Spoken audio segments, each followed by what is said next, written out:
Joining us tonight, Fox Business legal analyst Gregg Jarrett, author of the new book, The Russia Hoax, the illicit scheme to clear Hillary Clinton and frame Donald Trump, now available for pre-order everywhere. And by the way, you saw the Inspector General's report before you wrote that subtitle.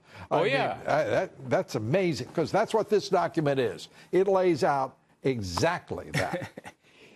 What should have been in the Inspector General's report is in my book, and it's the argument about how Hillary Clinton clearly broke the law.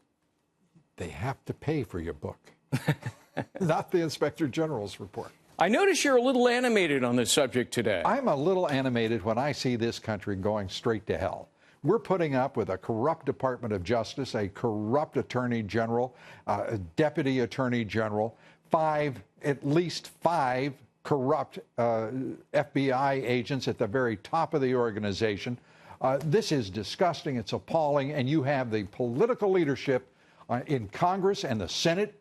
It should be a bipartisan issue, and instead it's left to the scurrilous establishment rhinos to keep their mouths shut and not even say a word, even though this report makes it clear that this was a politically motivated attack on the president and in support of Hillary Clinton. Well, the key line in describing what Peter Strzok did is from the Inspector General. Mm-hmm. It is not only indicative of biased state of mind, but more seriously, a willingness to take official action to impact the presidential candidacy of President. So how the hell does this Inspector General conclude there's no bias that's actionable? It's frustrating. He finds rampant bias. It's 568 pages of bias.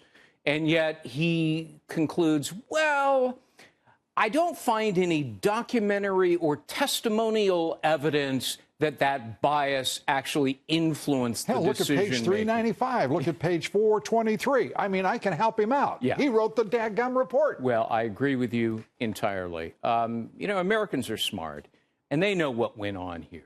Why the hell should smart Americans have to put up with stupid, corrupt government? This is ridiculous. Well, that's redundant, corrupt government. Sad to say.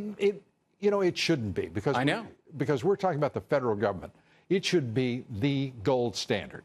President Trump ran against stupid government.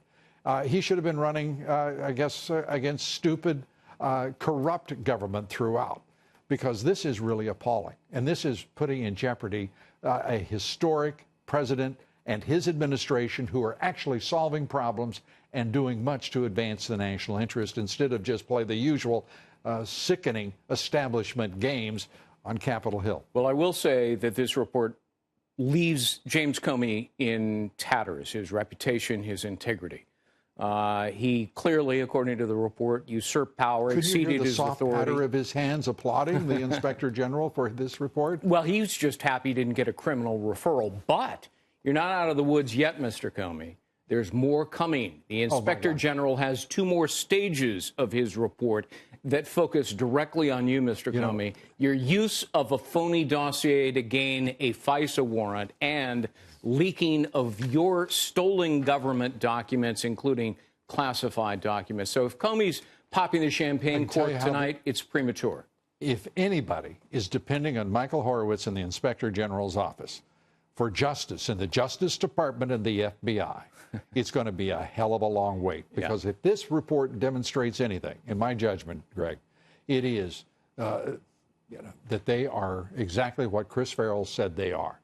The Inspector General's office is where truth goes to die, and that's a damn shame. But the reality is it's now up to the president to bring Trump justice to bear, and that means clean this place out, absolute transparency, and roll up these corrupt figures and do it now before they become too powerful for even the president. We used to say that we were concerned about an imperial presidency, too much power.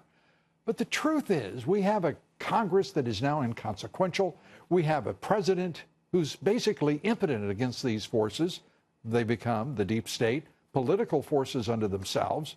And this president is being intimidated by that very force that is trying to carry out a coup against his administration. It's got to stop. It can only stop, I think, with a man with his historic standing and his guts and brains to contend with them. There's no justice in the Department of Justice anymore. And I agree with Ed Rollins. It's time to clean house, get rid of Sessions, get rid of Rosenstein, get rid of them all.